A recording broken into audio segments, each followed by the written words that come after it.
So ನೀವೇನಿಲ್ಲಿ ಲೊಕೇಶನನ್ನು ನೋಡ್ತಾ ಇದ್ದೀರಾ, ಇದು ಭೀಮಾ ಸಾಮಾನ್ಯವಾಗಿ ಉಳಿದುಕೊಳ್ಳುವಂಥ ಜಾಗ, ಮಲಗುವಂಥ ಜಾಗ. ಸೊ ಇದು ಜಗ್ಬರ್ನಳ್ಳಿ ಫಾರೆಸ್ಟ್ ಅಂತ ಕರೀತಾರೆ. ಸೊ ಈ ಒಂದು ಭಾಗದಲ್ಲಿ ಜಾಸ್ತಿ ಹೆಚ್ಚಾಗಿ ಭೀಮಾ ಕೂಡ ಇರುವಂಥದ್ದು. ಸೊ ಇದು ಬರುವಂಥದ್ದು ಹತ್ತಿರ ಅಂದರೆ ಬೇಲೂರು ತಾಲೂಕು ಬಿಕ್ಕೋಡು ಭಾಗ ಆಸುಪಾಸು ಇಲ್ಲಿಯ ಭೀಮಾ ಓಡಾಡ್ತಾ ಇರ್ತಾನೆ. ಕಂಪ್ಲೀಟಾಗಿ ಈತನಿಗೆ ಎಲ್ಲ ಒಂದು ಅಂದರೆ ಜಾಗಗಳು ಚಿರಪರಿಚಯ.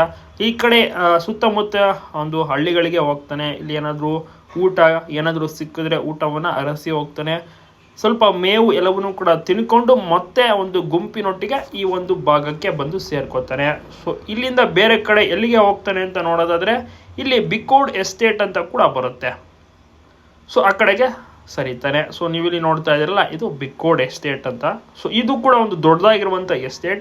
ಸೊ ಈ ಒಂದು ಭಾಗದಲ್ಲೂ ಕೂಡ ಉಳ್ಕೋತಾರೆ. ಸೊ ಅದೇ ರೀತಿ ಪಾಸ್ ಆಗ್ತಾ ಆಗ್ತಾ ಅಂಕಿಹಳ್ಳಿ ಆಗಿರ್ಬೋದು, ಸೊ ಈ ರೀತಿ ಕಂಪ್ಲೀಟಾಗಿ ಕೆಸ್ಗುಲಿ ಆಗಿರ್ಬೋದು, ಹೊಸಕೊಪ್ಲು, ಸೊ ಈ ರೀತಿ ಕಂಪ್ಲೀಟಾಗಿ ಓಡಾಡ್ತಾ ಇರ್ತಾರೆ.